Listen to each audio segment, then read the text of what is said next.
Well, hello, everybody. Welcome back. And it's for some of you probably for a third time today to Reality Realnesss with 3 S's. I am your horse. I'm your horse, okay? Your horse.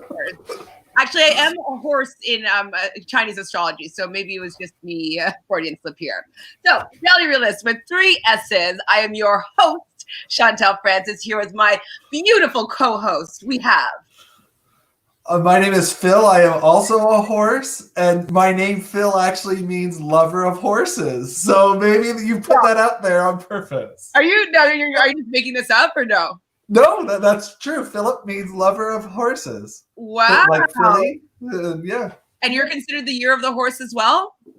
Yes, 1978. Well, I'm birth year 79.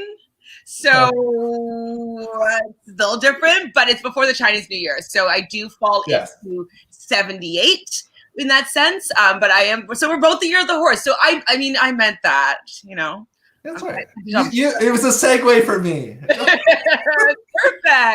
If it's your first time on Reality Realnesss, well then welcome. We are really happy to have you. Do us all a favor and just sign up right down over there. We are on our journey to 1,000 subscribers, and we can't do it without you. So subscribe, join us in the chat. We love chatting with you guys, especially about the amazing race. It is such a breath of fresh air this season. This episode, I have to say, so this is episode five we're talking about, it was the most amazing racing kind of episode there was. Yeah. It was what the race is all about. What did you think about it on the whole? Oh, this was like, I wanted to do everything in this leg of the race. This was an amazing leg. It felt like old school race. Yes. You know, Phil has not been wrong. Phil Keoghan has not been wrong. This has been a good season. And I think we're all finding out like it's been a great cast. Great cast. So before we get do our deep dive into episode 5, do you want to go and take a look at the survey that we put out last week and kind of go with what talk about what the people think? Yeah, well, the first question, actually, just going off what we were just talking about, how much are you enjoying this season? The average is 8.8. I think that's pretty good. I think that's out of 10 people are liking this season. I rated it a 10 myself. I think it is a 10. Yeah. I think the lowest that anybody gave it was a 6, and there was quite a number of 10s, so that was good. A 6. Did that leave any comments as to why they thought of a 6? No, but they should, if they're watching. Let us know why. 6. Maybe 6 is good for them. I don't know. But B-. What leg 4 task do you think was hardest? It was close, but it was the cello building got the being the most hardest. Difficult, just because you have to be quite particular.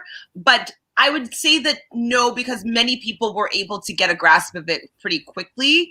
It seemed with the watermelon, if you made a mistake and you got too far into it, it was very hard to recover. And so that's why I felt the watermelon was more difficult. I know obviously people passed D'Angelo and Gary with this challenge, but I think that it was more difficult and more time consuming, most likely. Well, I think if you did you take the survey? Yeah. So you were the only one that said that the watermelons was the toughest task this week. Well, I don't think it was weird. It was me. Which I agree. Everybody was having a problem with it. Like, I mean, that was the one, like people were there for hours. It was between the cello and the bottle where the two the bottle one people. Was well. Okay, interesting. Yeah. I mean, it's just not something that I find difficult, but I can see a lot of people not having balance or being able to maneuver that way. But I don't find that one to be hard. So I can see it being between the cello for me, just because it's a little bit more finicky. But out of all I wouldn't have done the watermelon task. You know what I mean? Yeah. But you would. I would have, but I picked cello. I would have thought the cello would have been the hardest. It just seemed like it was a lot more manual labor intensive than some of the other ones. Although I guess the watermelons was quite manual too. What do you think was the best solution when your taxi driver is lost and you are in the middle of nowhere? The most common answer. This is great. The most common answer is pray. Oh, other people. So it sounds like everybody is just going to give up and they're just going to sit in the back and pray. I thought I'd be the only one that wrote pray and that we just talked about that. But like, was there any other like good ideas? The only one, I think we might have talked about this last week, was the see if they have a phone. And then try and get them to call another taxi. Right. That's a good idea. Yeah. I forgot about that. Another person said cry uncontrollably, which is probably the really honest truth. That's what I cry. I would probably I might get rude and just annoyed. Yeah. Like I kind of get snippy. I really I don't have the patience that I feel necessary to deal with lost taxi drivers, especially with a high pressure situation like the race. I don't know if I would be as gracious as I would hope to be in this situation, but I might get a little bit less forgiving, we'll say. I'll just be like, what are you doing? Let's go. Like, figure it out. Like, get us another taxi. Call us. Like, I don't know. I might get like that. Yeah. I would be like, I'm just gonna pray. Just pray. Will Keoghan and Haley be able to survive despite having to also perform a speed bump? It was 50-50, right on the dot. Wow. People weren't sure how that was going to go. This is a fun question that we asked. After 4 legs, which 3 teams do you see making it to the finals? Clearly in the lead, Riley and Madison are going to make the final 3, according to our viewers. For me, how's your number 1 pick going? And then there was 3 teams that tied in second here. We got Gary and D'Angelo, Hung and Chi, and Will and James. Okay. So, and I will say that Aparna and Eswar, nobody picked would make the final except 3. For you. Except for me, for my... I really like them, but this episode, I don't think did them any justice of being a contender of the win. I don't think any episode so far has. Well, I'm just thinking about this one particularly, and it's very like, ooh, okay, no, it's not happening. Was that the last one? And the last question was, since we had to switch back to season 20, which season 20 team would you like to see race again? I was actually surprised. I thought there'd be a lot more Brendan and Rachel in here, but that didn't happen. It was Bopper and Mark, and Joey Fitness and Danny got the most. Right. We did. We went through those faces. I still don't really remember them. I'd have to watch the episode to give myself a real, like, who did I like on this season? I didn't particularly enjoy Rachel that season. I don't know if I'd come around to start liking her again, because like I definitely didn't like her first season. I came around maybe near the end when she won her season, and then after that I've been liking her a little bit better, but I don't know if that season happened when I was liking her or not. So I'd have to relive the season just to see how I was actually feeling at that time. I find with Rachel, she's one season I like her, the next season I'm like, not sure. She's sort of off and on for me. Like sometimes she's a little too much for me, so which I like, but I don't like. She's a little full on for sure. I would have rathered her in this house though, like this past Big Brother All Stars. Oh yeah. At least she'd just be willing to do something that was against the grain. You know what I mean? Like would be willing to like shake things up, and Janelle would have somebody that would be willing to go head to head against like, you know, the other powers that be. So like it would have been, I think, a more dynamic season, regardless of whether I think she's kind of like loud and whiny a little bit sometimes. I think that she would have helped provide a much, much, much better season. much. So Blaine, Yeah, Blaine I feel like. Oh, perfect. Go ahead. No, go ahead. Go ahead. Well, this is not, it's unrelated. So let me just throw this in before you get back to the Amazing Race. So Blaine, he watches the challenge. He's definitely a challenge fan. So he says, unrelated, but challenge 36 cast photos revealed. We are getting close, Chantele. Yes, I've already been, many people have also given me this information, Blaine. I got the cast photo someone sent me, and also the premiere date of the challenge is apparently going to be December 8th or 9th. I can't remember which day it said, 8th or 9th. So the challenge, do you watch the challenge as well or no? You said no. I don't, but maybe I will. Maybe I'll start with this season. Maybe I will. I don't know. I've heard good things from you. So I love the challenge. I'm not sure if it holds up if you don't have the history of it. Okay. So I'm not sure. Start from the beginning. A lot of people that come in new and they're like, oh, like this is the best season ever. And I just don't know. I can't look at it that way. It's kind of like Big Brother. I will always watch Big Brother because I've watched every episode at least once. And so It's kind of like that with the challenge. I've seen every season at least once. And so I can't be objective whether or not the new seasons hold up. But watch it and then watch along with me and Michelle. All right. And Ron is in the house. Rachel is queen. Yes. Ron loves Rachel. I like her more than a lot of people. If that, you know. Was that the last question? That was the last question. We are ready to start leg 5. We're finally officially leaving South America. We're going to this time. Go to Paris, France. We did talk about this before. You said that you've been there or you've not been there. No, I've been on a train through the Channel, so that's as much as on France land I have been. I have not stepped foot. And I told you already that I love Paris. Yeah. And it looks beautiful. It's so beautiful. And people are like, oh, Paris is dirty. I'm just like, you're dirty. Like, I don't know. Like, I love Paris. I think there's nothing wrong with it in my books. Like, I love there's all the rebellions always happening. There's always like, the police like storming the city in blocks of like 30. You know what I mean? Like, there's just like, it's just so Paris. It's just, I don't know. It's just one of those cities that what you think of it is actually how it is. And I really like that. And everybody's just so cool. Like, yeah, I want to be Parisian. I might go live there. Who knows? I wish that I did, like in university, a bunch of my friends did like exchanges in Paris. And like, I wish that I did that. But I didn't. But maybe I'll film a movie over there.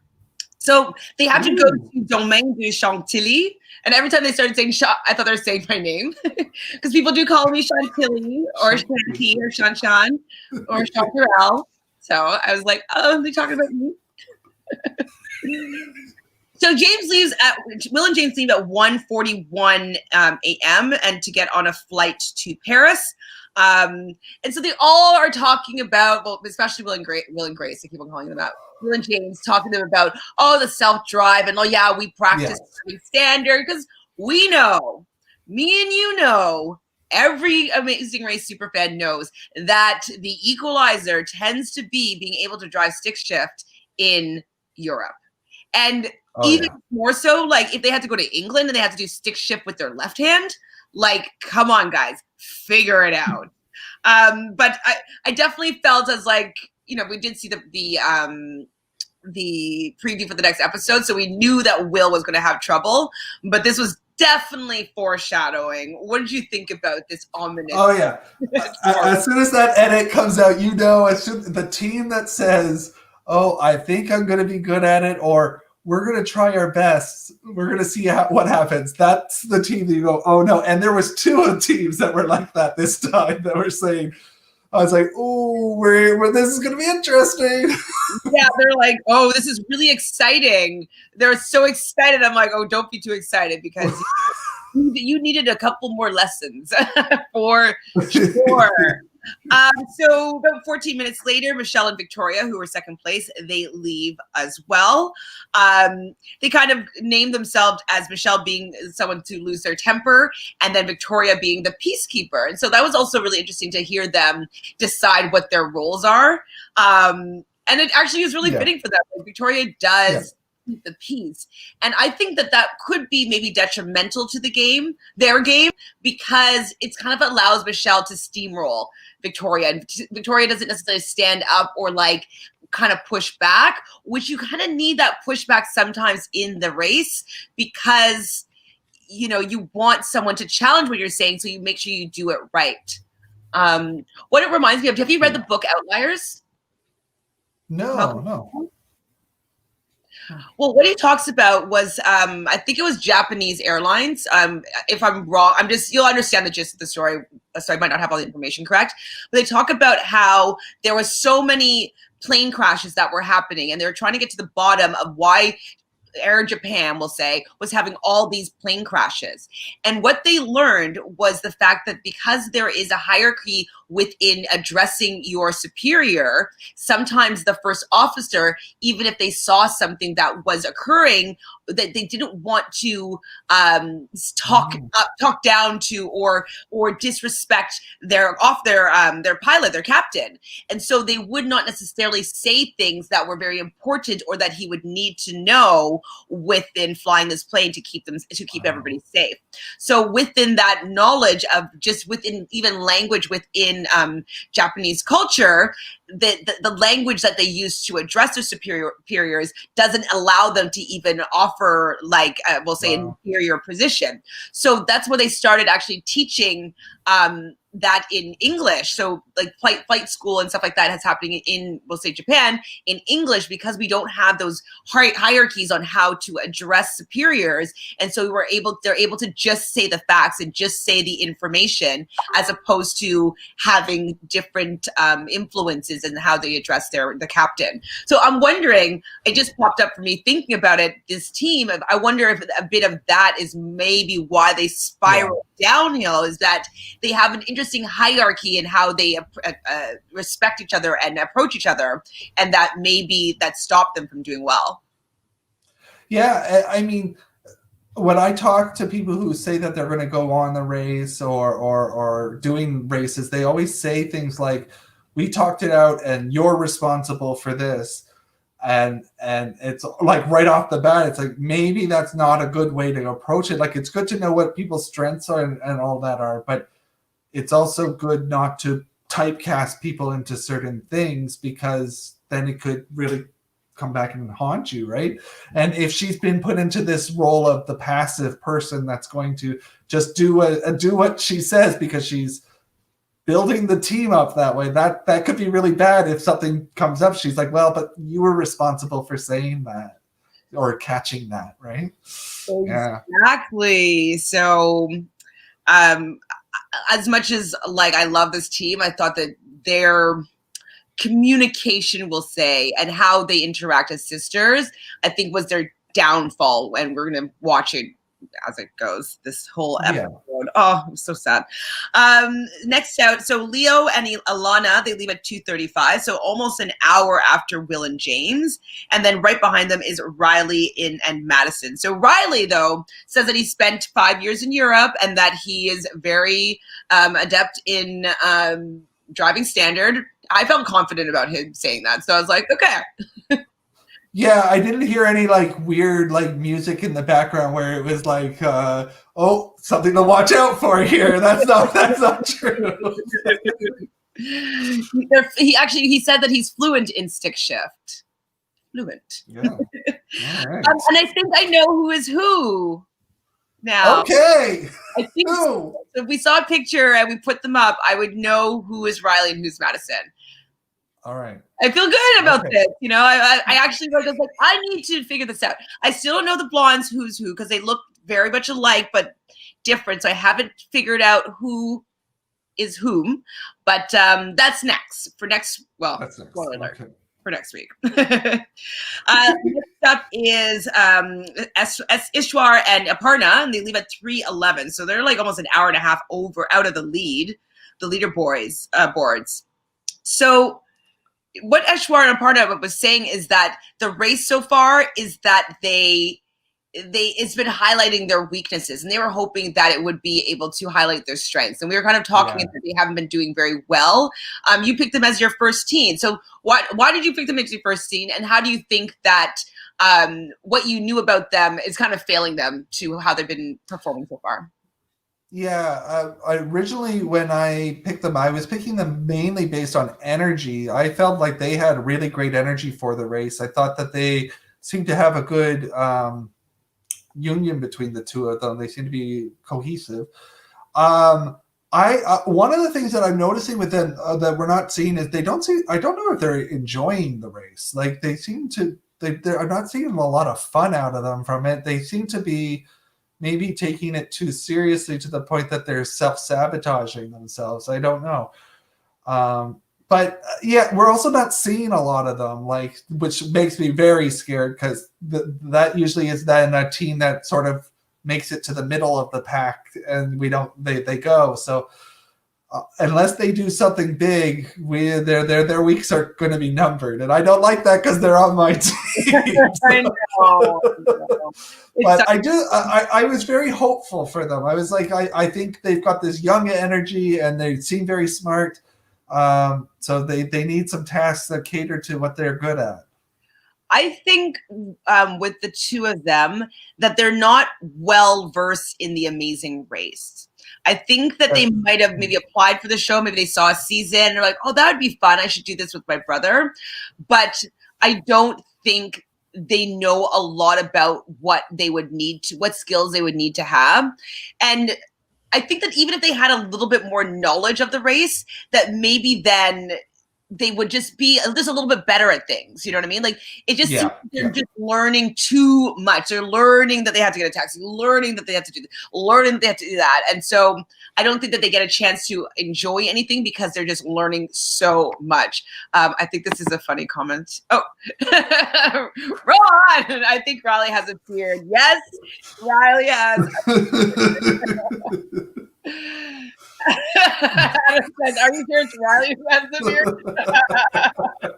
It's either Riley or Madison that has the beard. Absolutely. So, yes, I want them to do well, Ishwar and Aparna, but I think that if they're not out next week, they might be out the week after. That's kind of where I'm facing them right now. You're right. Their days are numbered. So they end up being 2 flights. The first flight basically has the first 4 teams. So it's Leon and Alana, Raleigh and Madison, Michelle and Victoria, and Will and James. And they're about 15 minutes ahead of the pack.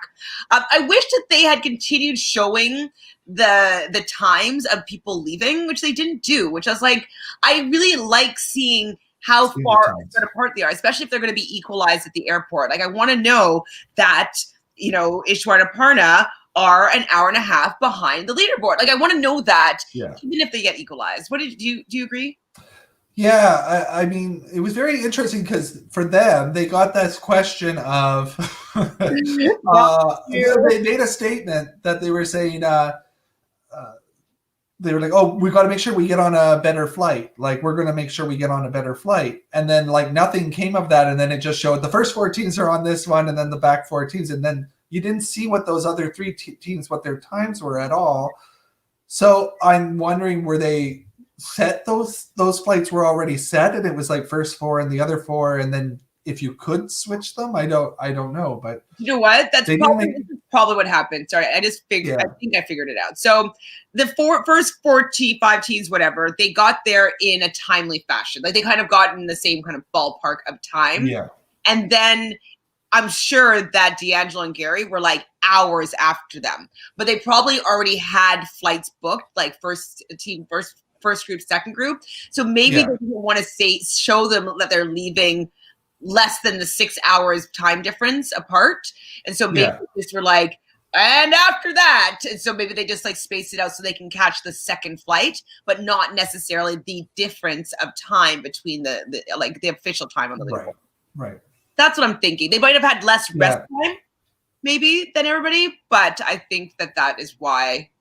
That's what I think now. I just made it up. I could be wrong. I could be wrong. What else is Ron saying? Wait, Leo could have a beard. Does Leo have a beard? I don't even know. Yeah, he does have a beard, doesn't he? Yes, he does have a goatee, does he? Little goatee.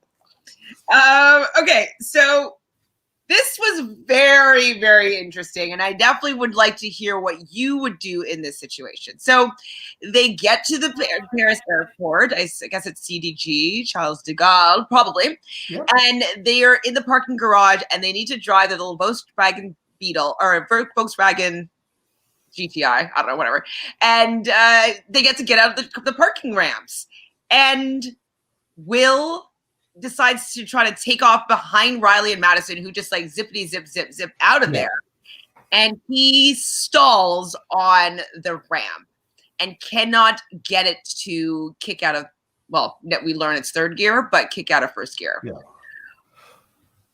Thoughts? Well, okay. So first mistake I noticed on that part was Michelle and Victoria. They noticed that Will and James were struggling. Why didn't they go? Like, they could have got in front of them. They could have darted in front of them and followed the beards, and they would have got there. But that bothered me. And then, because then they would have like been close to the beards. They probably would have been neck and neck. And spoiler alert, they wouldn't have gotten lost at the end of the episode. Yeah. So they would, or maybe not though. Like, you know what I mean? Like, they would have been at least close in the pack. Like, maybe they would have created like, hey, like, help us out.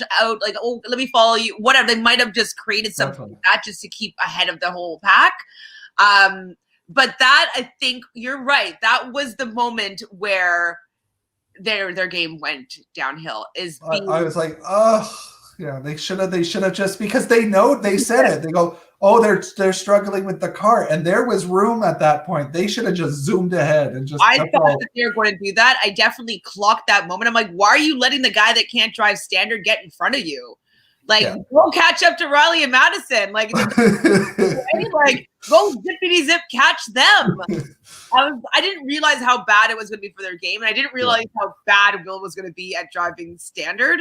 But that was a very bad move on their part.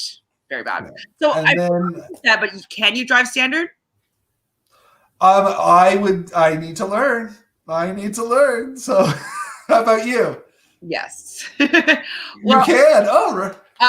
So the first car, like my mom's car has always been standard. So if I wanted to steal a car, or when my mom was teaching me how to drive standard, I was 15 or 16. She'd take me to a parking lot, like of a mall, and she'd put me on a ramp and she just made me practice like after hours on a mall ramp how to match. So basically, like, just generally how you do it is you put the clutch in with your left foot and you put your right foot on the gas and you just give it a little gas while you release the clutch. And there's just a point where it matches, and then you could just take your foot off the clutch and continue with the gas and then put the clutch in when you want to go into second gear.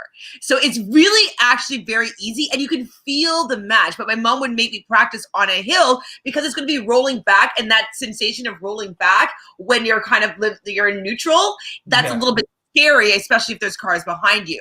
So you kind of have to get the match really quickly so it will give you like the acceleration and move forward. But that is the hardest part. And if you're in third gear, you could have probably done it and just grind those gears in second. But in third, it on an incline, it would be very, very difficult for you to get up. But the fact that you couldn't just figure out and just have to push it into first gear, like, it was just very surprising. Very surprising. But I do know how to drive standard, and it's the only, if I ever got a car now, even though they're kind of obsolete, I would do my best to get a car to be standard because I don't know, it's just like, it's so much cooler. Not for me. It's so, like, honestly though, you haven't done it. It's kind of like you're driving like a race car or like you're in a video game. Like, you know what I mean? It's like fun, and you can gear down, and I don't know. I feel like you have more control of the car. Whenever I'm like had like a rental car, or whatever, I just be like, what do I do with my left foot? Bored, you know. So I think it keeps you more active and engaged with driving because you have to pay attention to what you're doing and all this stuff. I mean, it comes naturally eventually, but I feel as though people become a little more complacent because they only just have to do like dee, dee, dee, dee, dee, dee, dee, dee, dee, dee. Oh yeah. Oh yeah. I'll say better drivers that can drive standard. You should get a lesson then. That would be fun. Maybe we should do like a special episode. Phil in a car. Manual transmission driving lesson. Adam says, based on those tights, maybe he does have the beard. Which tights? Leo? Oh, Leo was wearing tights, though, wasn't he? Oh. I did not see them. I did not notice. Yeah, I think he was wearing like winter pant tight, but for like skiing or something. I don't know if they're underneath. Long john type things. Yeah. But like pants. Yeah. What else is still saying? People who dive stick are definitely hotter. Yes, the rest of the road. Yes, it's a thing. It's kind of like in high school when you were smokers were cooler. When you joined standard drivers were cooler. It's just how it was. And also, your friends didn't want to board. Smoking's not cool though. It was in high school. You know that it was. Like James Dean, like Yes. James Dean was cool because he smoked. Yes. Yes. No need to smoke now, kids. No need to smoke now. No. Before we realize how terrible it is for you, it used to be considered cool. But driving stick is still considered cool, even though they decided to take it off the market and give like triptonic, tetratronic, like flappers. Like even the name flappers or flippers, like is that a cool thing on your, your Lamborghini? Let me use my paddles on my Lamborghini. Come on. Wow, you've been holding this in for a bit. I mean, it's something that I really feel strongly about. This is a passion for you. Well, I remember though, like I did my driver's test when I ended up doing my test when I was 17. So on my 17th birthday, I did my driver's test, but I practiced. I did like lessons for the year before. And so I went on my 17th birthday to get my driver's lessons with my standard car in the winter because my birthday's in January. And I got at 17, drove stick and passed the test. I did my parallel park, my reverse entry into a spot, all at standard car, 17. So. Love it. That's 24 years ago. Anyways, that's it about that. That's how I feel.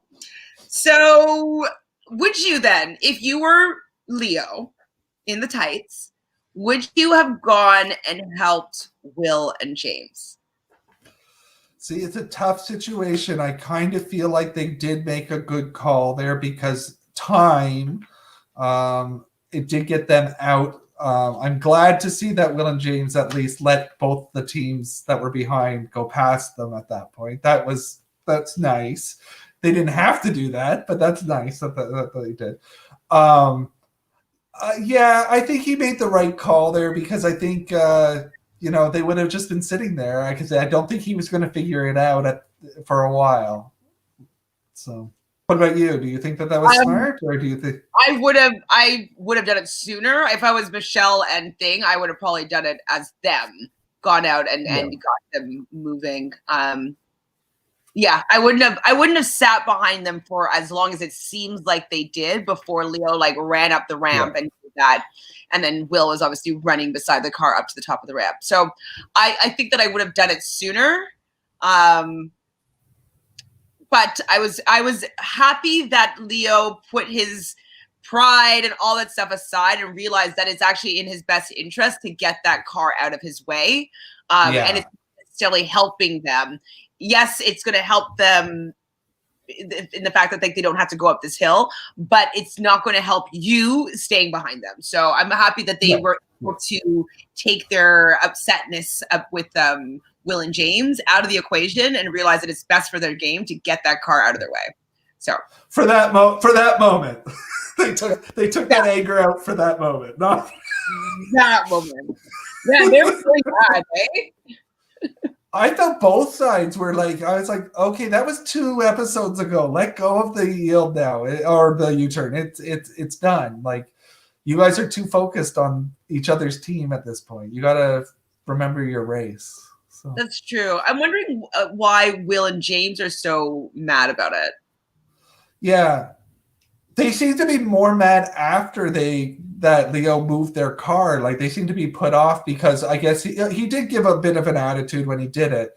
And I think that put them off. But it's like, but he helped you. He helped you, and you did stab him in the back a couple of times. Yeah. I thought personally, we'll talk about it probably a little bit more, but when Will and James get to the next task, I thought that Will would have been a little more gracious. I was expecting him to say thank you so much. Like, I know that we have been whatever kind of not happy with each other for the last little bit, but I really do appreciate that you helped me out here. I thought he was going to say something like that. Instead, he was just like, thank you. Yeah. Just like, yeah. Thank you. I would have been way more gracious. I think, maybe not.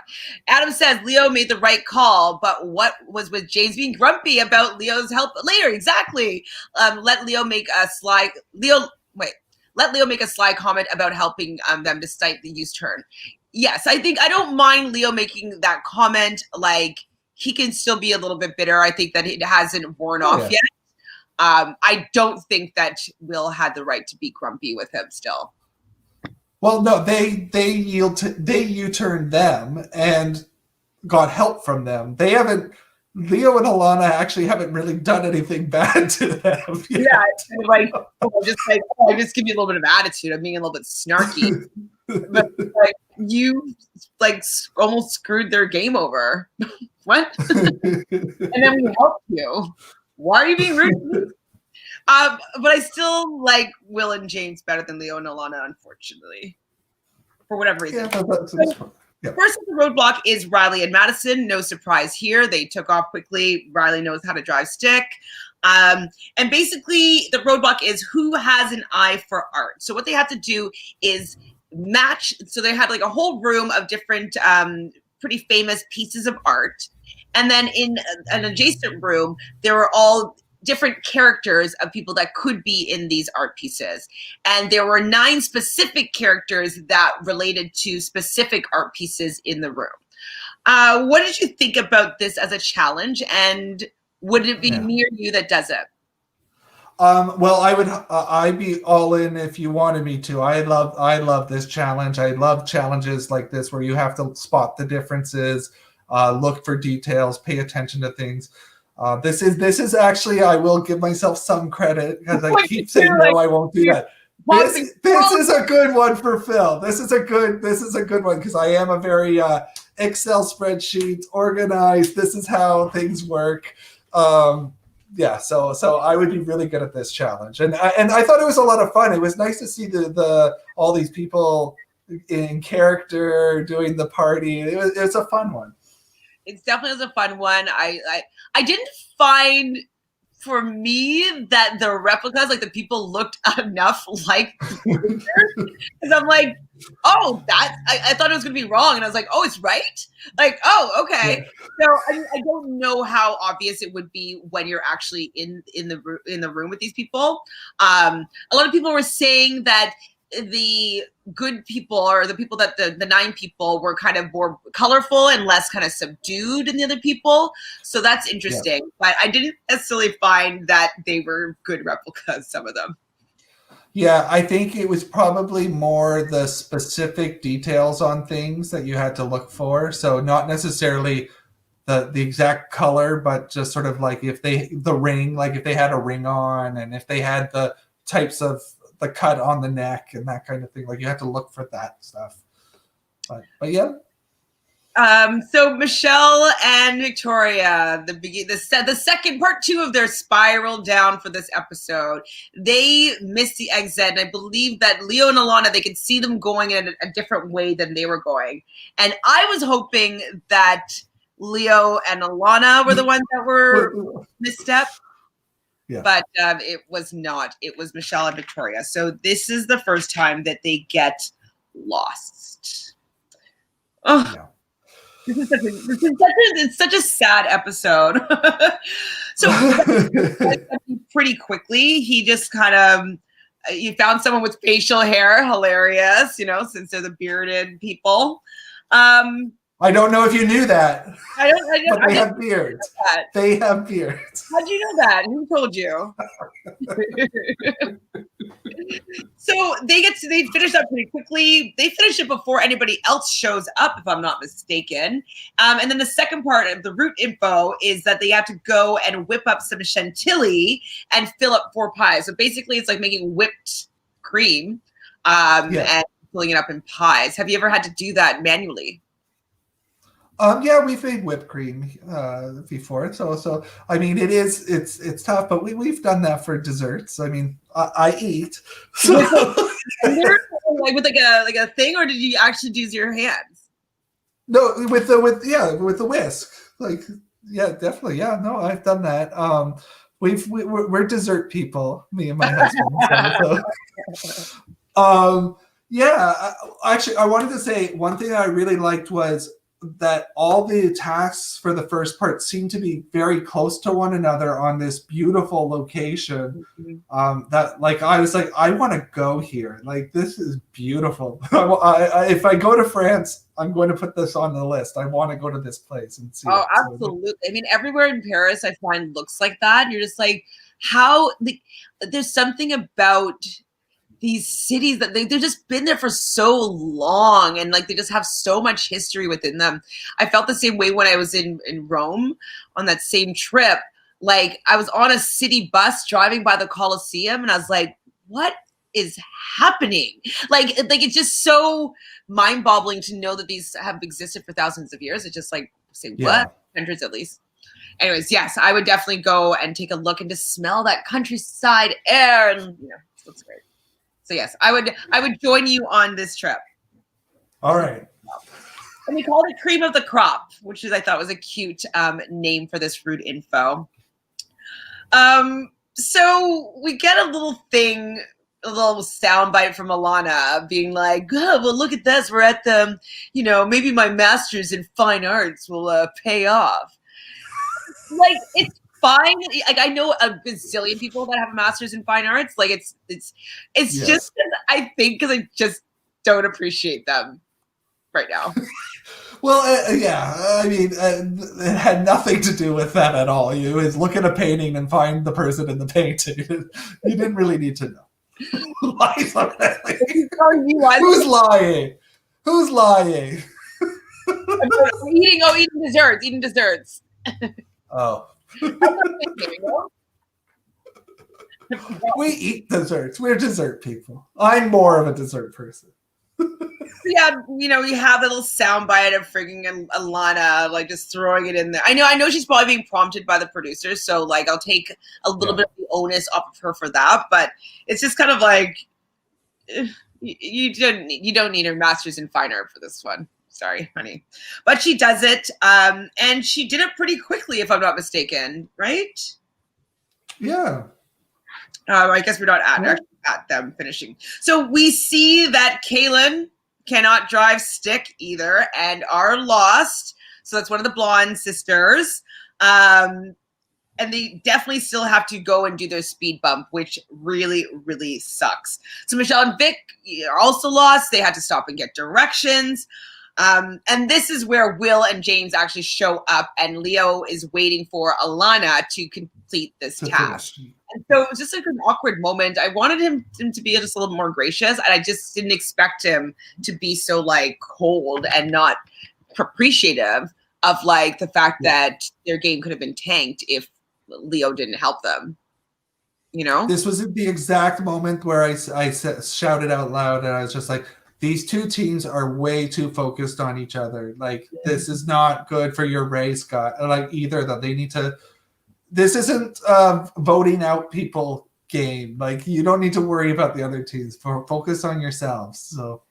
True. So I guess Hung made it over there. Like, Hung and Chi got in there in this same time frame.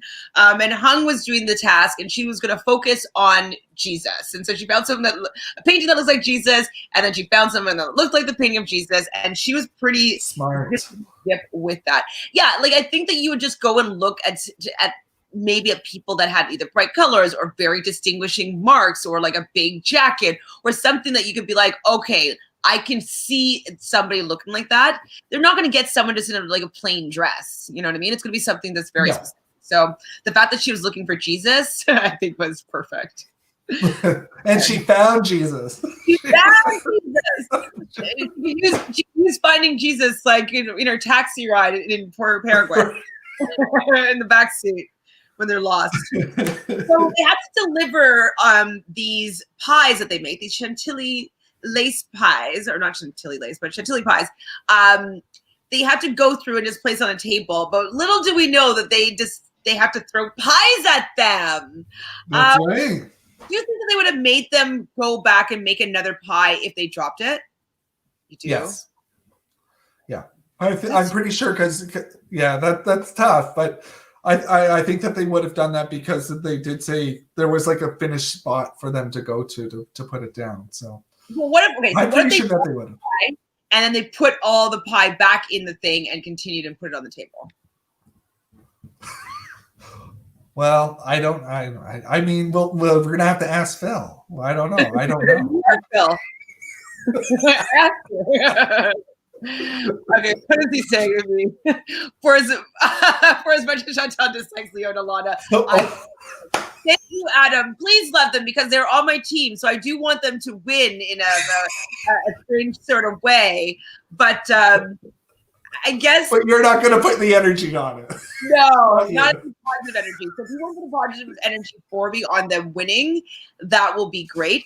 And there was a point in this episode where I didn't mind them. I can't remember where it was, though. But there was one point. Mm-hmm. Hopefully, my memory will be jogged, and I'll be reminded of when that was. But yes, Ron was with me. No, I don't want them to go, Ron. I want them to stay. I just don't want to root for them. I like other teams better. But I'm with Ron for sure. Who's this Adam guy?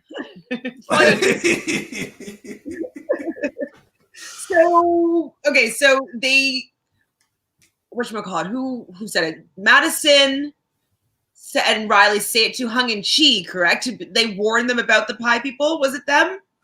They warned them and Will and James. They tell them both that they have to watch their pies. And actually, when they leave, they mention to the narrative when they're saying, "Oh, we're still doing our 5 alliance thing," but they did mention that D'Angelo and Gary are part of it, but not as strong of a part of it. So we're already now, here we go.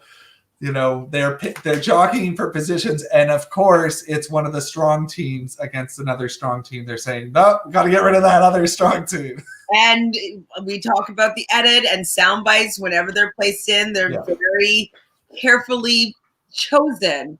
So we do learn from the preview for the next episode that there's some dissension with team people in that top group or in that alliance about taxi cabs. And I believe it had to do with D'Angelo and Gary, if I'm not mistaken. I wonder if that was just a little bit of them trying to do some foreshadowing for us in the audience.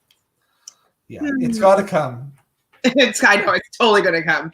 Totally. They get a route info, and they have to drive back an hour back into Paris, and they have to go to the Musée du Forain. So that's what we learned. And then Victoria and Michelle end up they figured out how to get to what was it, a chateau? Were they? Maison du Domaine? What was it? Where were they? Chantilly? Yeah, Maison de Chantilly. Oh, Domaine de Chantilly. So yeah, I guess it's like the area of Chantilly province kind of thing. And so I don't remember how they got there, but Victoria is going to do this part of the challenge, and she's better at detail. That's what Michelle was saying, which she seems like she would be better at detail. I feel as though Michelle would have not looked very well and particularly, and then maybe like get flustered and then like psych herself out. I definitely think that Victoria was a better person for this one.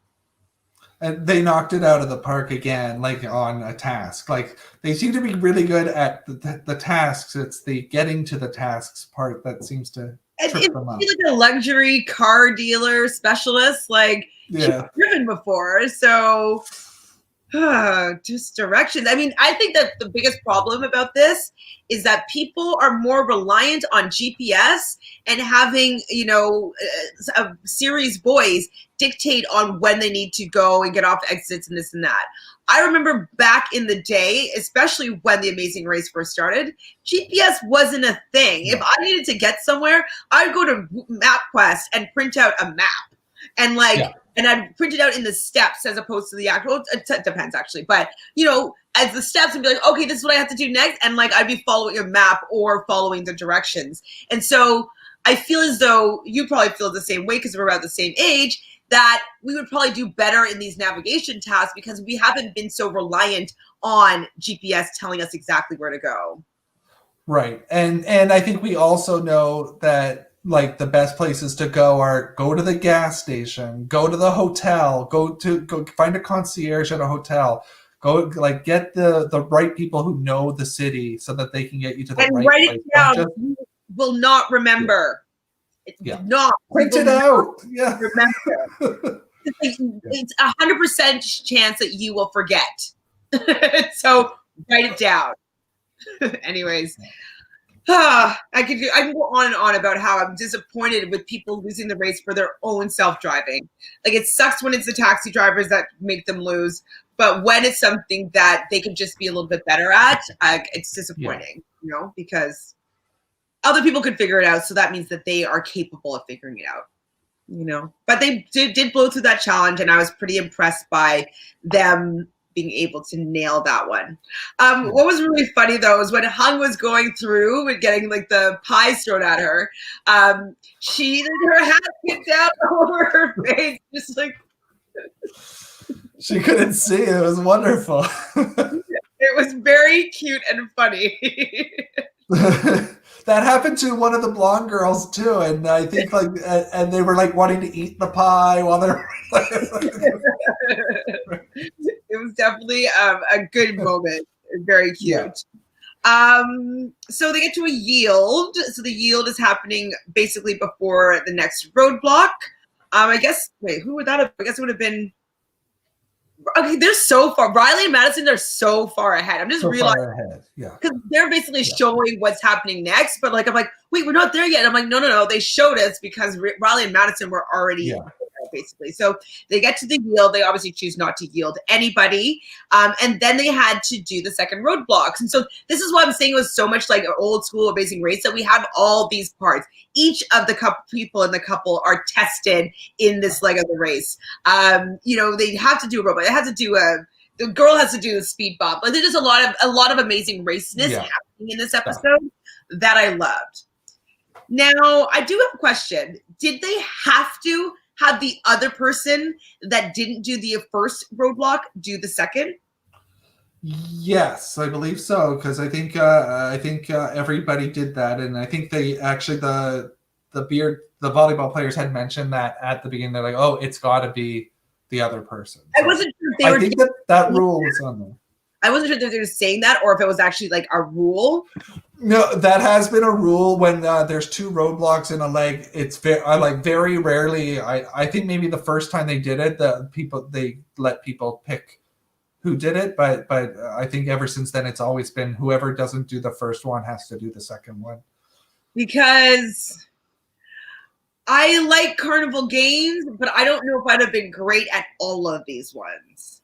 I mean, rolling the ball with the horse race, that's kind of a little bit lucky. You don't have to be super skilled to eventually win that one, so fine. I don't like throwing light balls. I find that I'm not, they don't have a good weight to them. I don't like throwing them. I feel like I just don't have it. So I don't know how well I would do.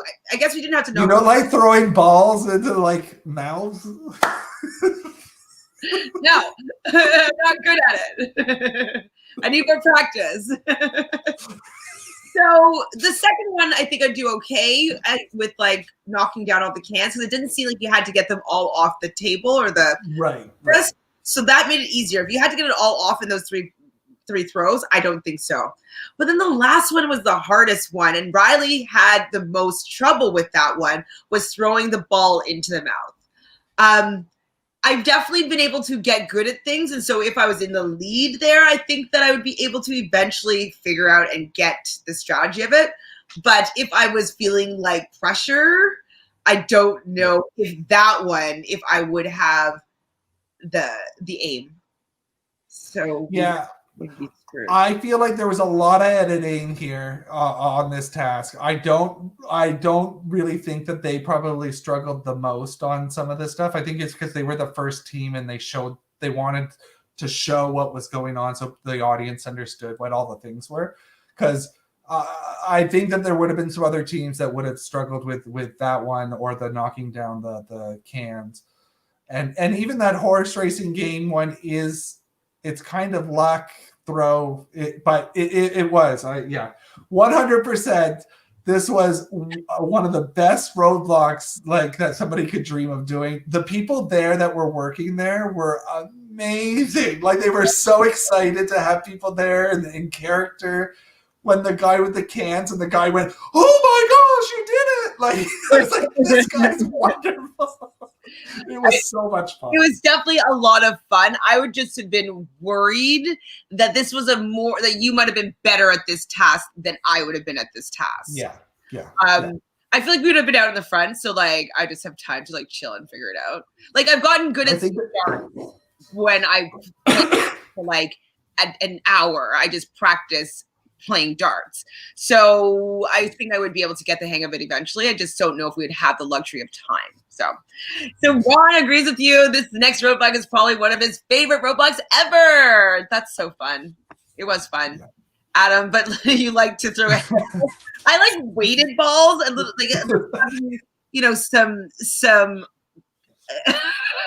some girth. I don't want to say that word. No.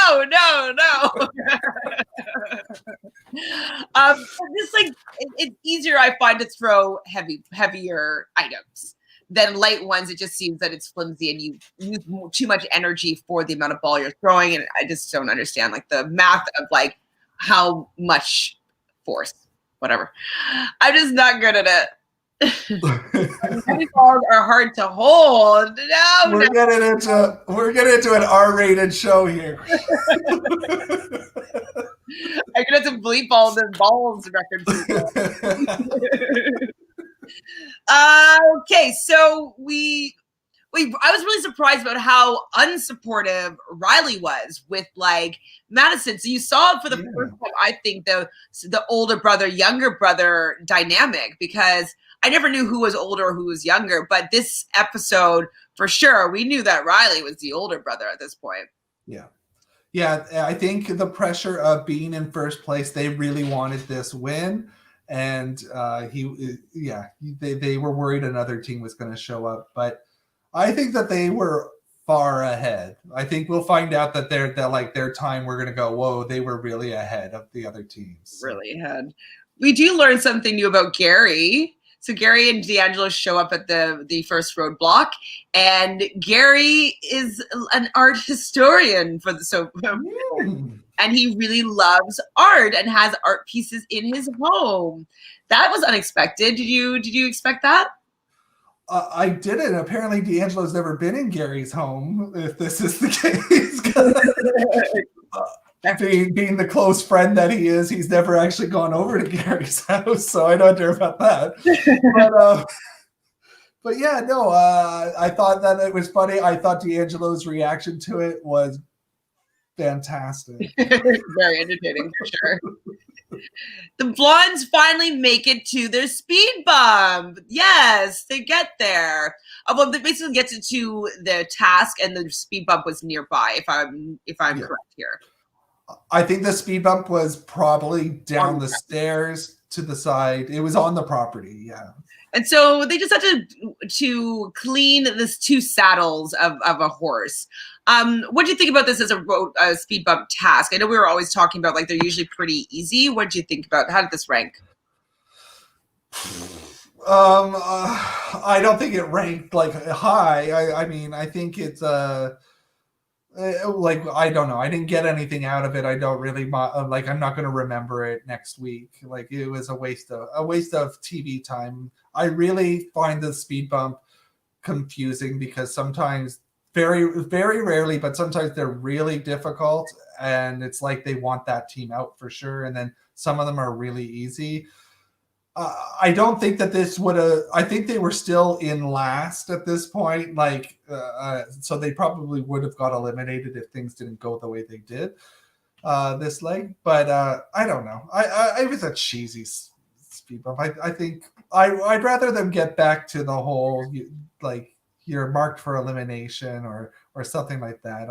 I don't need the speed bump. Or like if the speed bump should be something that's like kind of fun, a little bit more fun. It just seems like a little bit like that was just a tedious task that they just had to complete. It would be nice if it was like just something a little more fun. Like maybe there was another task within the Carnival games that they had to do as well, or something. Yeah. Collect tickets and I don't know, just something maybe that they could even be around the other teams a little bit, but like doing something additional in the same thing. I don't know, something like that. Yeah. I felt like it was like, okay, why did they need to do the horse saddling thing? Like, what does that have to do with anything? Okay, it's just because they want them to spend an extra 15 minutes to have a speed bump. Yeah. It just didn't seem well thought out. And so like they had 9 actors play in the thing and there was 8 teams. Why didn't they just say, okay, and the last place team, you need to find two of the actors instead of 1? Like, yeah. I mean, because that would have been just as easy or difficult as cleaning a horse or cleaning a horse. And it would just be more interesting, and the pressure would become up because like hopefully there's still other teams that were there and like they have to do 2 or whatever. Like I think it would just keep them involved instead of just taking them separate outside to do a task that has nothing to do with what everybody else is doing, that has nothing to do with the actual race or anything. It just seems kind of like an afterthought. So yeah, I think to bring it into what everybody else is doing would be, in my opinion, beneficial, you know? Yeah. Terrible. I can't. Adam is such a troll. Terrible roadblock. Oh, he's talking because Ron said that it was his favorite ever.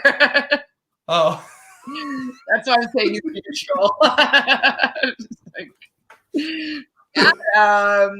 All right, so they do their speed bump, hold your horses. They have to clean up these saddles.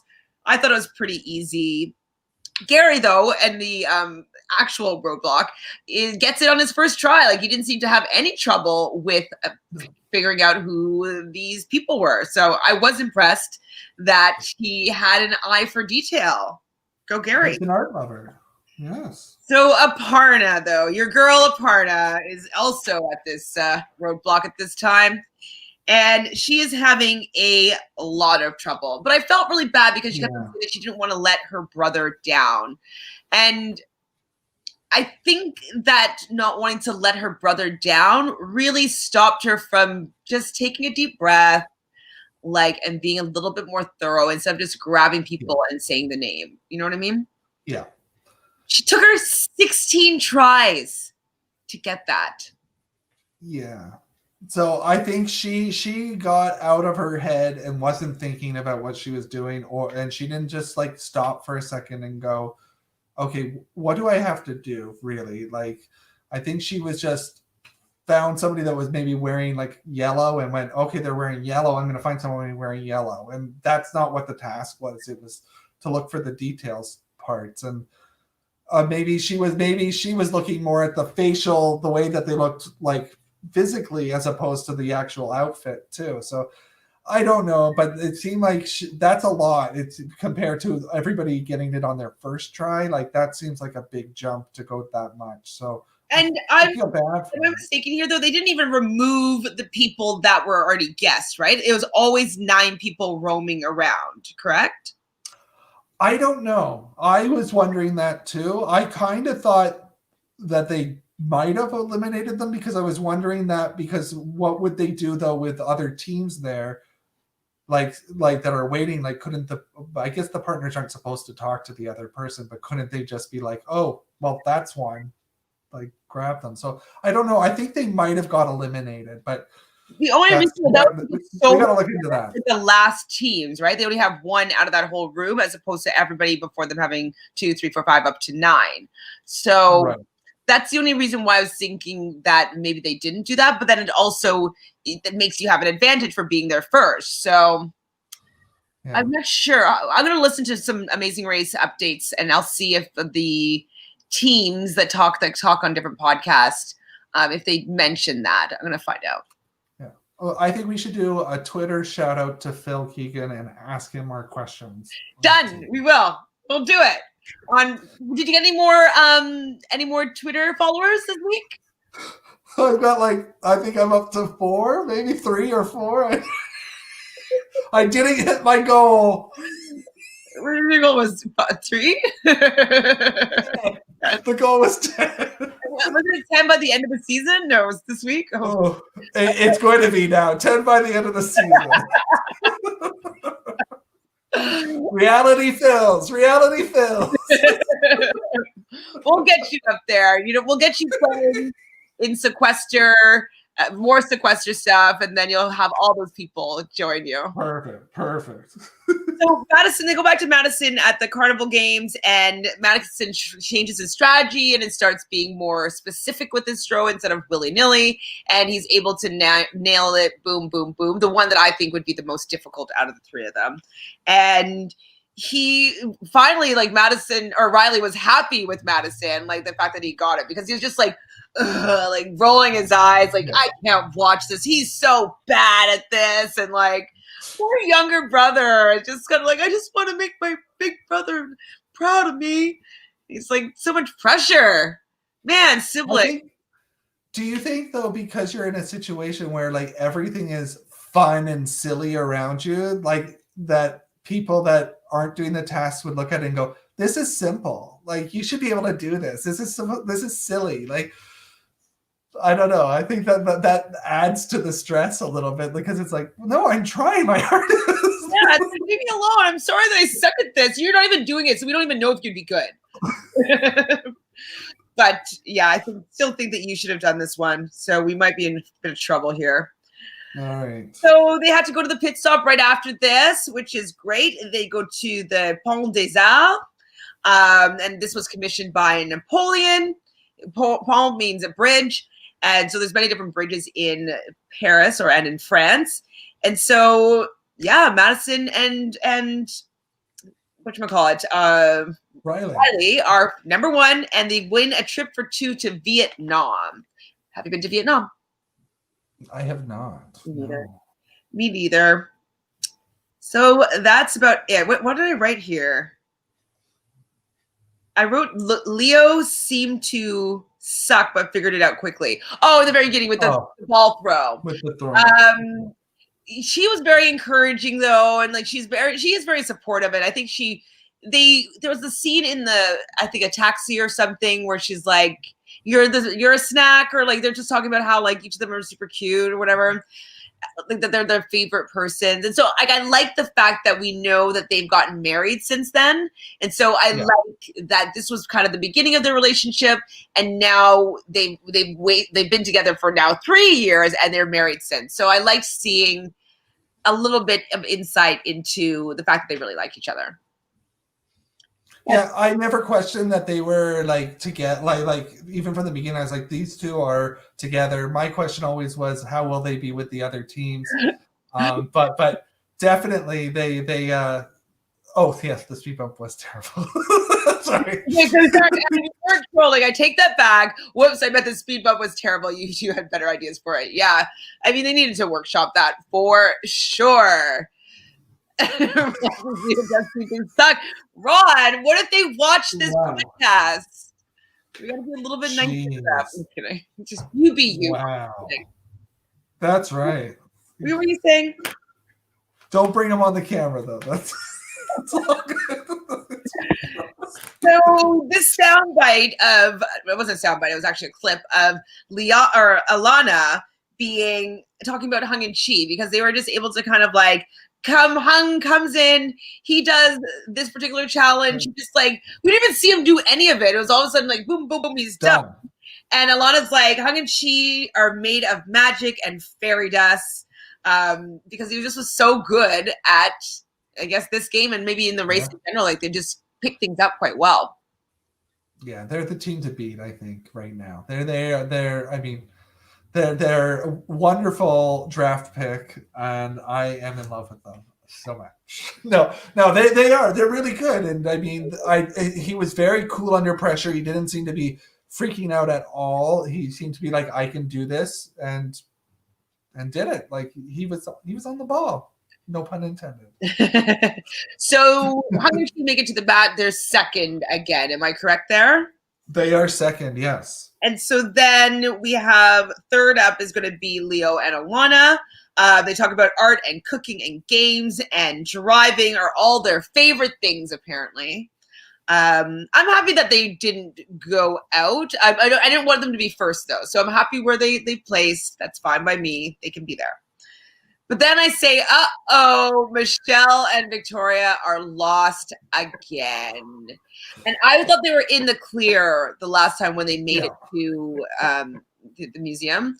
But they get lost again, driving back to Paris. Yeah, they got through the pies pretty fast, and then they got in their car, and then the Amazing Race did one thing that we actually haven't seen for a couple seasons, and that is they pulled up a map to show in red the wrong way that they're going, and you're just like, oh no.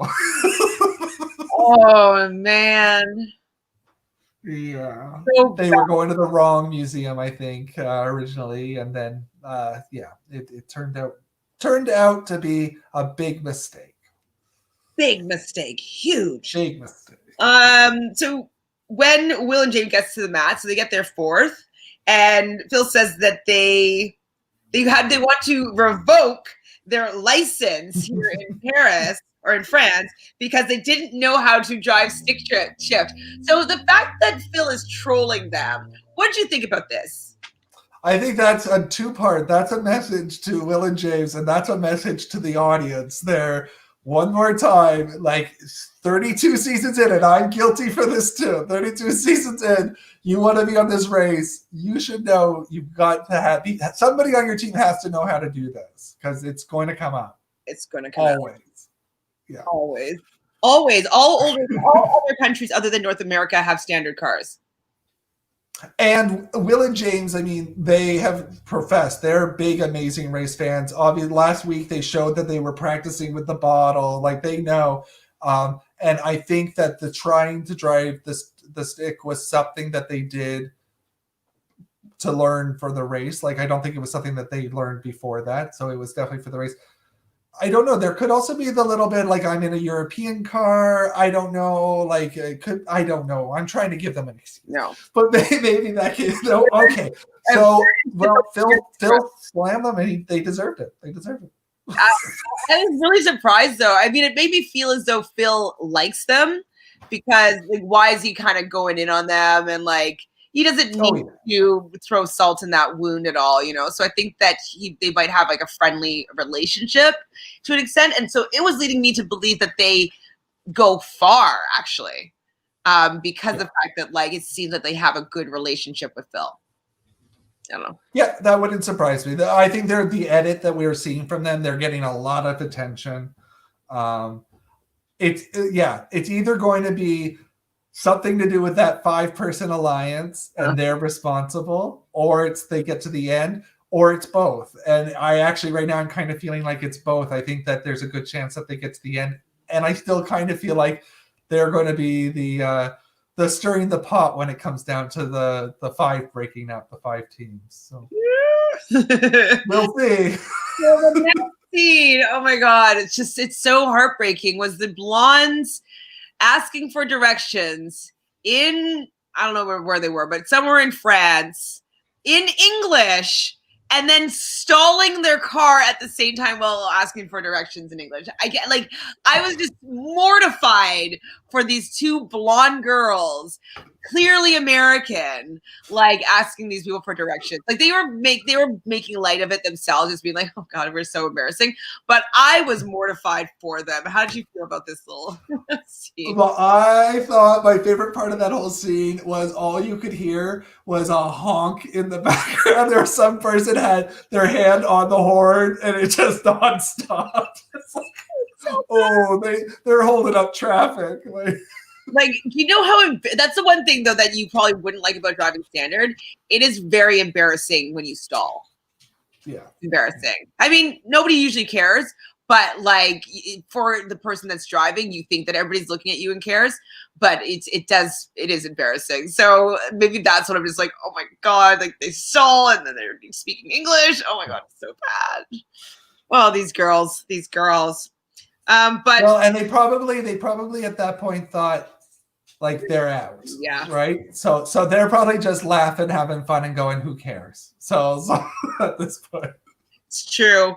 And then I wrote, man, oh man, Michelle is lost. And this is probably where they pulled up that map that you speak of. Yeah. Man. It was just so heartbreaking because, you know, you could see them going through all this like different feelings and emotions and like anger and then just like, you know, they're sad and then they're just like giving up, but like just like all up and down. And you're just like, why has it been so difficult to go and drive 100 kilometers? Yeah. And what like, I don't know. I feel like they went so far and they didn't question it in any way. But you know, that's Amazing Race armchair watcher. Like, but I don't know. Like, I feel like they should have been like more sure about where they were going. Like they had the name of where they were going, and they obviously didn't verify that for where they were going. Like they just said, "Oh, a museum's this way." Ron being funny waves hi to Leo. Was Leo one of the French people in there? What are you talking about, Rob? And Adam says he appreciated how much fun the blondes were having, and that they're being limited. Yeah, you're totally right. I definitely was. I saw them kind of laughing with themselves or at themselves and like not taking themselves too seriously. So I was just embarrassed for them because I just know how Americans are perceived by people outside of America, especially in Europe, especially in France. And so it was just like a whole, and they're blonde. Like, it's just like a whole thing of just like, oh, don't fall into the stereotype that they hate you for, you know? And then what? But I agree with you, Adam, for sure. Both you, Adam and Phil. So I was shocked that the blondes managed to figure out where the Carnival Games were happening before Michelle and Victoria. And it was starting to get dark out. You know, this is bad. When it gets dark out. It's bad. Coming back. It's bad. Phil's getting ready to come visit you where you are if you don't get in on time. How far away are they? Okay, let's take them out of here. We gotta go. Extraction. It's time to extract them from the game. It's like, what movie was that from where they'd extract people? I don't know. It's like I can't remember. I'll think of it if it comes to me. Okay. But there's some movie or game or something where like you have to go in there, so they're like in their mind or whatever. Then they have to go and extract them and take them out of like whatever mind thing that they're. Anyways, I can't remember. But something sci-fi. Anyways, I'm just picturing them just being like, okay, and their time in this game is done. Moving on. And then the timestamp comes up when when Michelle and Victoria finally get to the Carnival Games. 6 hours and 30 minutes lost. Yeah. So I don't think that the blondes were that far behind. So they definitely got to the thing and finished, and there was time between the girls leaving the carnival and Michelle and Victoria showing up. Like they That's just awful. Like they asked for directions obviously a little too late, like the right directions. Well, I don't know. in driving for 6 hours, they had to have stopped to get gas at least once. Yeah. So I just don't know how they got so lost. I think what they needed to have done.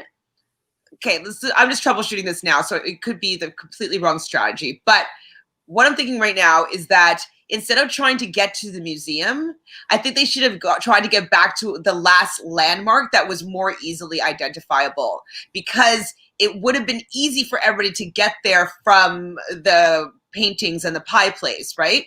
And that might have been it was easier for them to find that.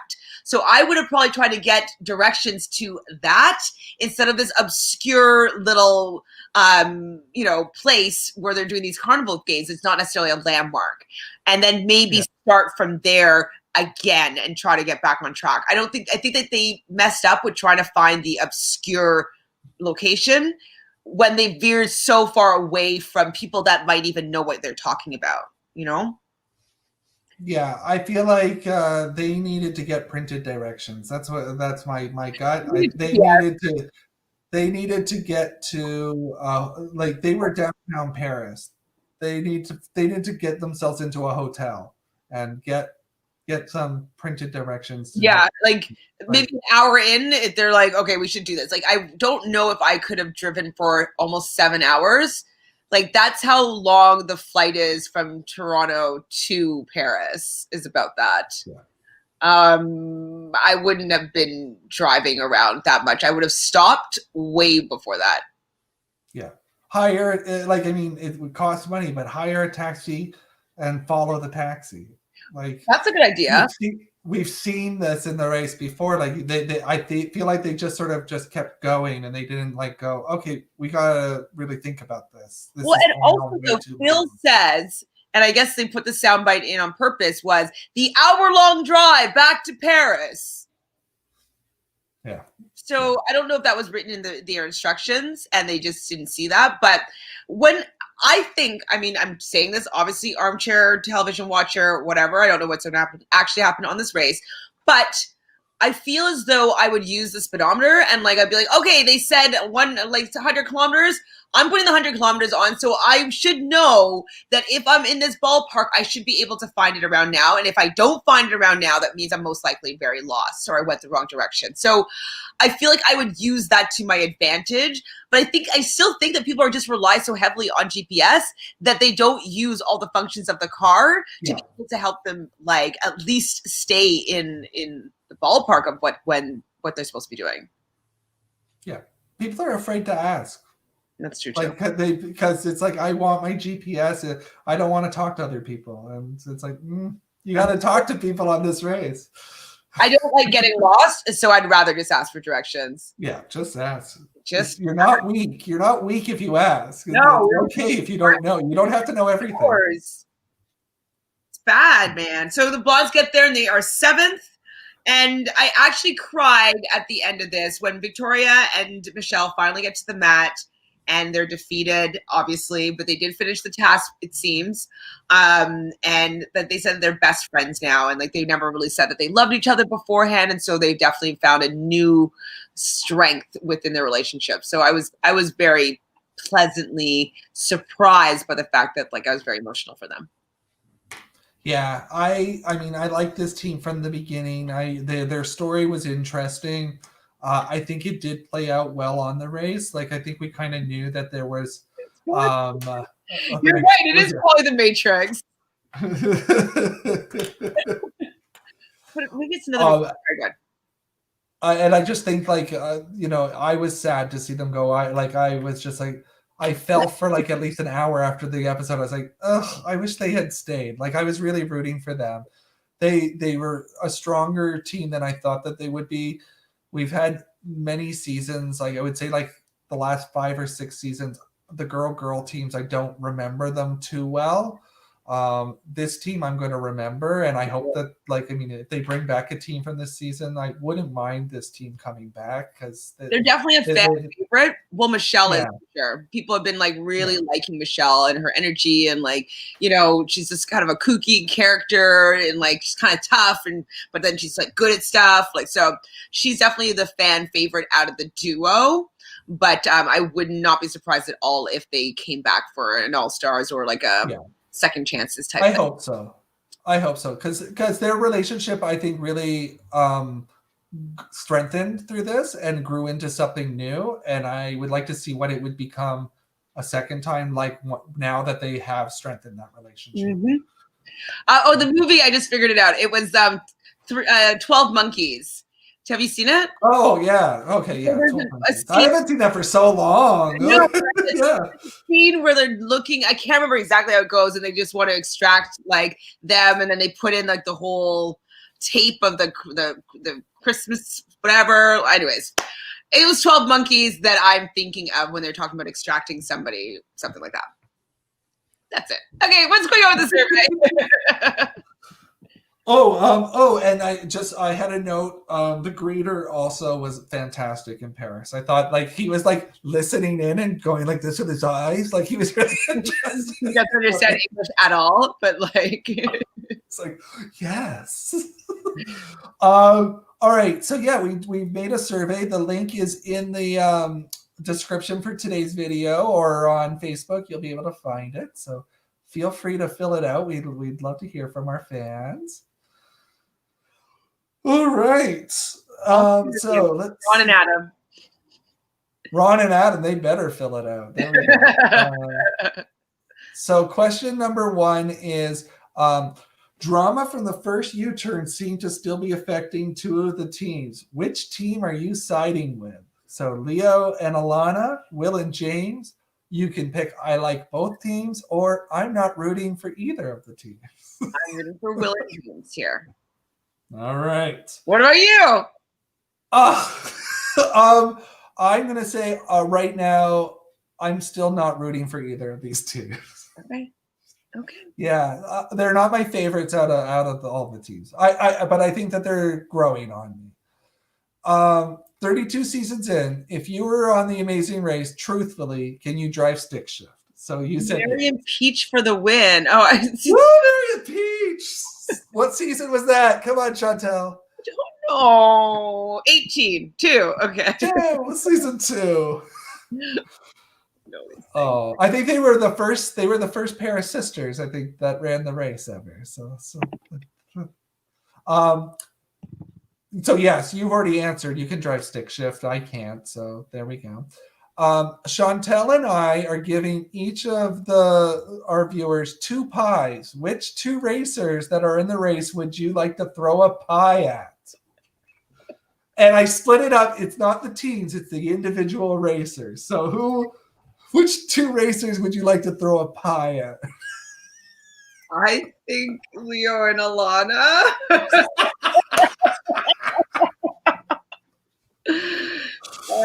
What about you? No, what about you? I'm going to say Alana and James. Oh, so James annoys you more than Will? Yes. Why?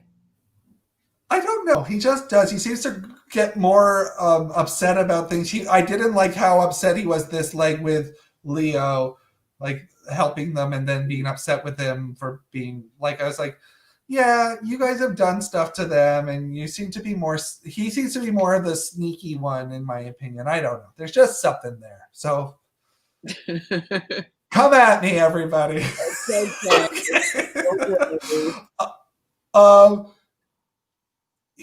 either one of the 3 we saw or another game. What is your favorite Carnival game to go show off your skills? I don't know if I have the skills, but I really like skee ball.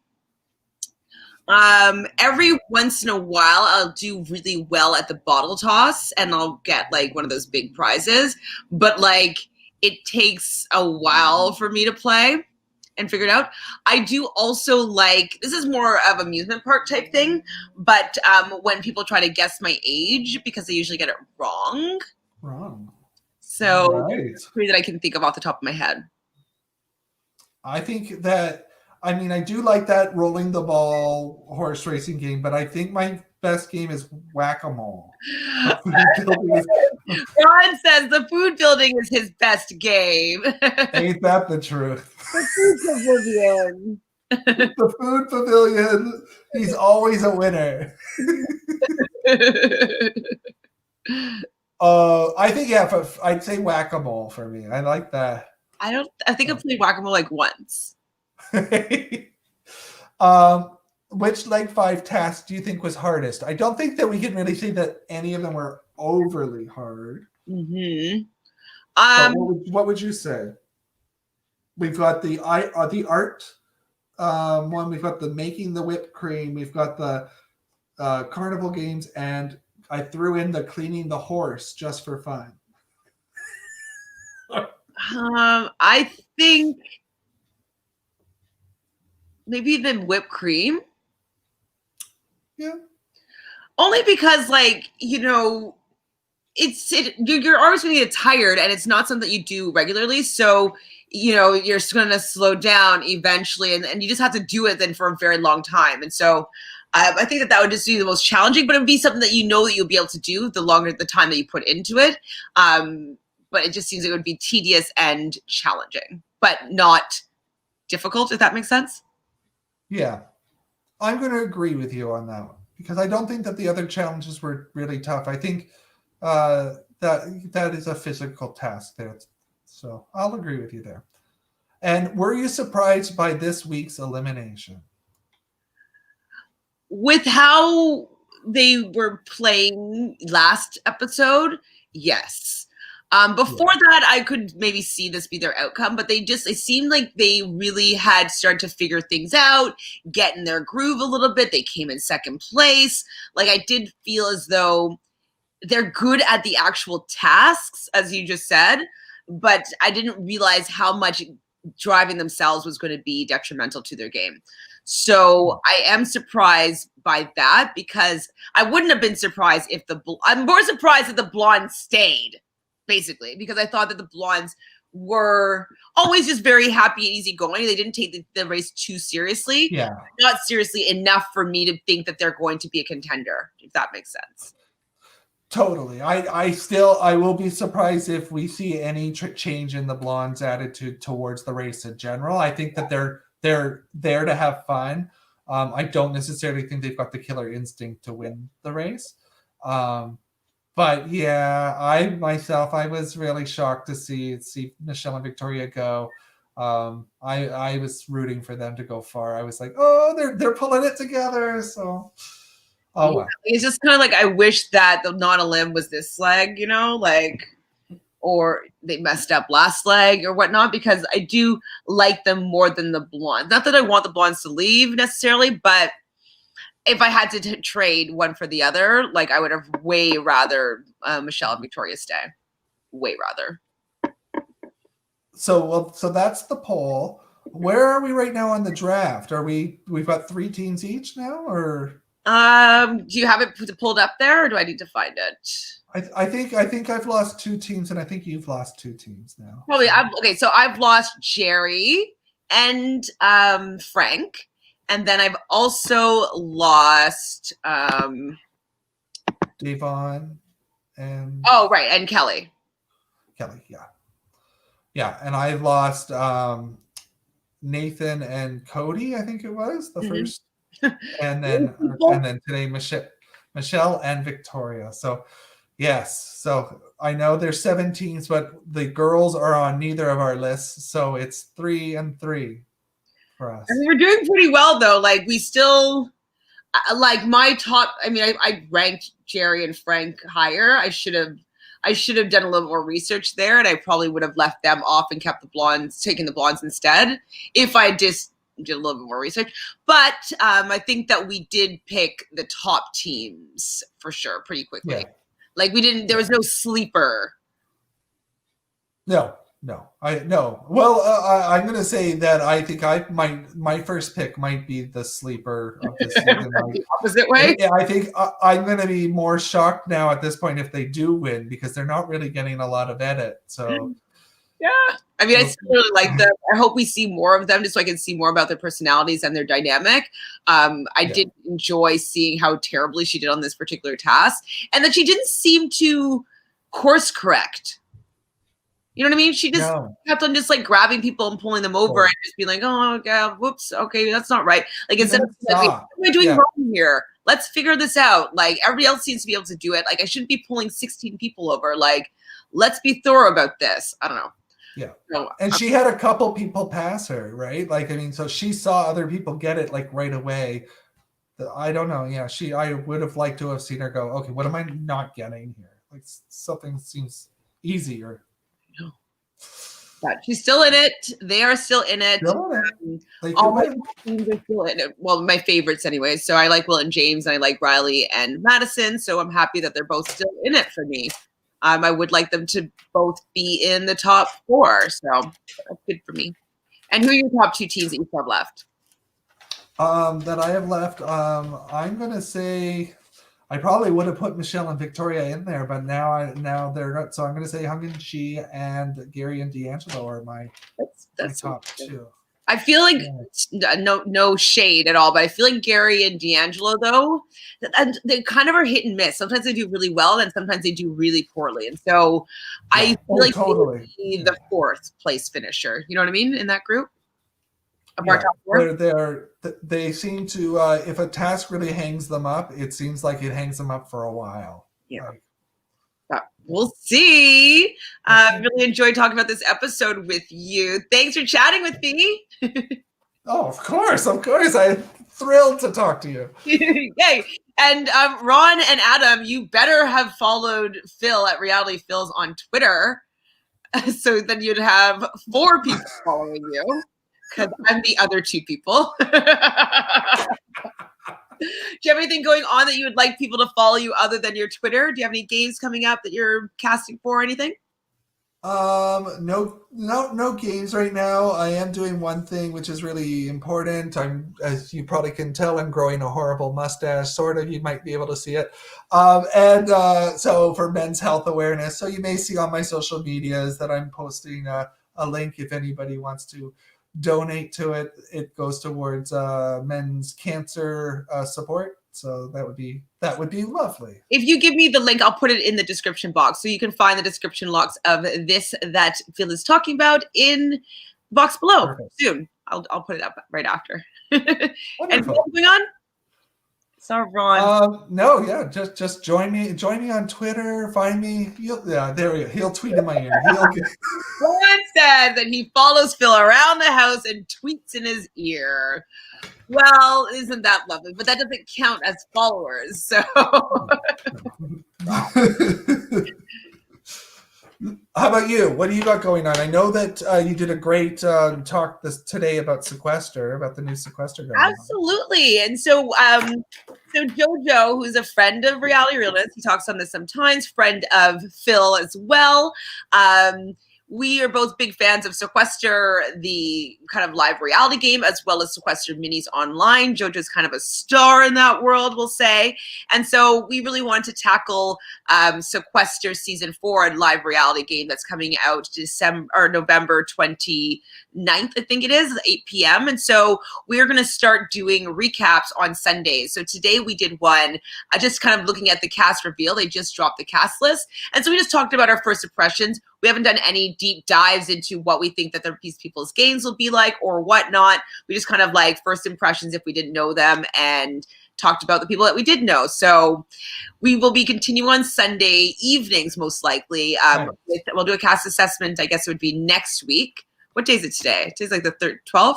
Thursday. So next week we'll do a cast assessment on Sunday, and then the following week would be the premiere. So if you guys are interested in following along with us there, we will be talking about it right after the episode airs, and it should be on Sequester Access on YouTube. So that's something you can hang out with us. Are you going to watch Sequester, Phil? Oh, I think I will tune in. I was really into the Sequester minis, the online. and I think I recognize a couple people from those games. So I think I'll be rooting some people on, maybe not rooting them all on. We'll see. And it will be interesting. I think Audrey does a good job with the sequester show, because I know she was doing that beforehand. And it will be interesting because this is like a new world of COVID and everything. This is her first attempt of doing something like that with COVID going on. So that will be interesting to watch. Seems like a lot of strategy, dramatic players, and I think we need that. We need some good TV, good TV, but like production manufactured good TV. Like what the producers think that we want to see is completely the opposite. Like I want to see like what happens naturally when people are interacting, And so like I like that it's not heavy-handed, and so I'm going to be excited to see people just that want to play and want to win. That's just like that's the and that's the thing I'm getting out of it. Honestly, a lot of those people, from what I recognize, these are people that want to win. They don't want to just be there. That's good. We need a show again like that. It's been a while. So. Yay! Right, so then you can probably come and talk with us every once in a while, as you feel, with JoJo and I, for sure, about your opinions. Perfect. Yeah. The door is always open to you, Phil. Well, that's all we've got for you guys today. Thank you guys so much for hanging out with us. Ron and Adam, especially, for being our number ones over here on the Thursday evening. If you haven't done so already, please maybe share this with your friend, but also subscribe right down over there. We're trying to get to 1,000 subscribers, and we can't do it without you guys. So please help us out. Like this video if you like what we're talking about, and ring the bell. So every time we go live, because sometimes we go live randomly, then you will be notified as to our airing. So final thoughts? Or are we just saying bye? We're going to Berlin. I'm excited. We're going to Germany. I've been to Germany. Germany? Yes. Okay, I've been to Germany. Excited. Hey. Okay, till Germany. Bye. Perfect.